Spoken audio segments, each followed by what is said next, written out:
Hello bachcho, let's see the question. The question says a thin uniform copper rod of length L and mass M rotates uniformly with an angular velocity omega in a horizontal plane about a vertical axis passing through one of its ends. Determine the tension in the rod as a function of the distance r from the rotational axis and find the elongation of the rod. So we have to find the elongation in the rod also. ठीक, चलिए करते हैं इसको solve. और यहाँ पर देखो question में जैसे दे रखा है उसी हिसाब से हमें इसको सॉल्व करना है। यहाँ पर जो हमारा की कॉन्सेप्ट लगेगा, दैट की कॉन्सेप्ट इज दैट की कॉन्सेप्ट इज, देखो यहाँ पर अगर हम निकालेंगे यहाँ पर तो हमें यहाँ पर कंसिडर करना होगा, we have to consider that from the Newton second law of motion, Newton second law of motion. ठीक है, वही हमारा यहाँ पर की कॉन्सेप्ट के तौर पर भी काम करेगा। ठीक, अब यहाँ पर अभी आप जब समझेंगे तब आपको, जब रॉड बनाएंगे उसके बाद आपको यहाँ पर क्लैरिटी आएगी। देखो इस तरह से रॉड है हमारी। ठीक, यहाँ पर मैं छोटा सा हिस्सा ये कंसिडर कर लेता हूँ, this is as D R, ये मैं इसको डी आर मान लेता हूँ। ठीक, ये डी टी इसकी यहाँ पर थिकनेस, और यहाँ से यहाँ तक की जो ये दूरी है दिस डिस्टेंस इज आर।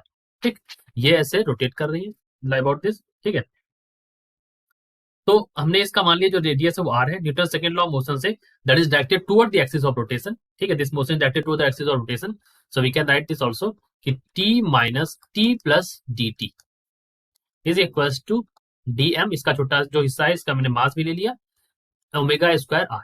ठीक है, ये वैल्यू यहाँ से आ गई, तो आप ले सकते हैं यहाँ पर इसको, we can further write this as D T, इसको टी कैपिटल रखिए, दिस इज डी टी। ठीक है, D T is equal to क्या हो जाएगा, that is equal to M by L into D R omega square R. ठीक, तो यहाँ पर हम लिख सकते हैं M by L omega square R D R.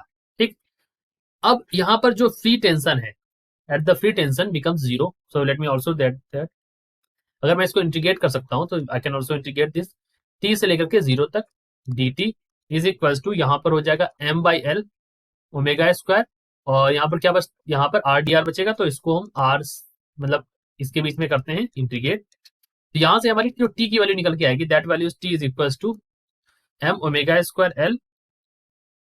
ठीक, और यहाँ पर ये वैल्यू आ जाएगी, that is equal to R square by two हो जाएगा। तो इसको अगर मैं डायरेक्टली लिख दूं तो ये मैं टू यहाँ पर बाहर कर देता हूँ, तो और मैं एल को अंदर यहाँ पर भेज दूंगा, so it becomes like this. So इसको मैं टू बना देता हूँ टू, तो यहाँ पर हो जाएगा ब्रैकेट में one minus R square by L square, इस फॉर्म में मैंने इसको कर दिया। ठीक, तो इलोंगेशन हमें देखना है, so we can write the elongation over here. तो इलोंगेशन विल बी elongation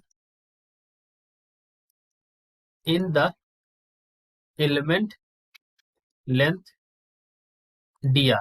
ठीक है, यहां से मैंने लिखना स्टार्ट किया, सो इलोंगेशन को मैं यहां से इस साइन से ऐसे दिखाता हूं, that is equal to sigma R by E into D R, that is equal to T by S E. Sigma मतलब यहाँ पर क्या हो रहा है, यहाँ पर एफ बाई ए होता है ना, that is equal to sigma, तो एफ बाई ए के फॉर्म में लिखा, टी बाई एस के फॉर्म में, मतलब एरिया के फॉर्म में, ई इंटू डी आर। ठीक, एस आपका क्या है, एस आपका एरिया है, मैं मेंशन कर दूं ताकि आपको कंफ्यूजन ना हो। टी आपका क्या है, टी आपका टेंशन है इस रॉड में। ठीक, अच्छा, तो यहाँ पर अगर आप इसको डिफरेंशिएट देबर साई के रूप में लिखना चाहें तो इस तरह से लिख सकते हैं, दैट इज इक्वल टू यहाँ पर वैल्यू रख दीजिए, तो M omega square by two S E one minus क्या था R square L square D R. तो अभी आप समझ रहे हैं कि मैंने ये टेंशन यहां से निकाला, फिर हमें इसमें रखना होता है इलोंगेशन वाले इसमें। अब आप इसको इलोंगेशन को सॉर्ट करें तो इसको आप डिफरेंशिएट इंटीग्रेट कर दें, यहाँ पर इसको भी फिर इंटीग्रेट कर दें, तो यहाँ पे इस एप्सिलॉन की वैल्यू इस फॉर्म में आ जाएगी, that is equal to M omega square, यहाँ पर कोई भी साइन आप कंसिडर कर सकते थे लाइक दिस, तो M omega square L by two S, तो ये था ही। ठीक है, डी आर के टर्म में कर रहे हैं तो ये हो जाएगा, यहाँ पर इसको इंटीग्रेट कर देते हैं इस तरह से, जीरो से वन, जीरो से यहाँ से के लिए, और यहाँ हो जाएगा one minus R square by L square into D R. ठीक, ये लेंथ यहाँ पर एल है तो एल कर दीजिए यहाँ पर। ठीक है, अब इसको आप फर्दर ले सकते हैं, further write this as M omega square L by two S E, यहाँ पर हो जाएगा two L by three, that is equal to S L, और यहाँ पर हो जाएगा rho by three S E omega square L cube. तो फाइनली जो हमारा इलोंगेशन आ जाएगा that is equal to rho, हमारा क्या, rho is the density over here, ठीक है। रो आपका क्या है, रो इज द डेंसिटी, ठीक, rho density, rho is the density, ठीक। तो फाइनली जो हमारा यहाँ से आंसर आ जाएगा that answer is equal to, that elongation is equal to 1/3 rho omega square L cube by E, ठीक है। यही हमारा यहाँ पर आंसर हो जाएगा, this is the elongation in the rod, यही हमसे पूछा गया था and this is our answer. और टेंशन के बारे में, टेंशन मैंने पहले ही निकाल दिया, this is your tension. So I hope you understood it well, best of luck.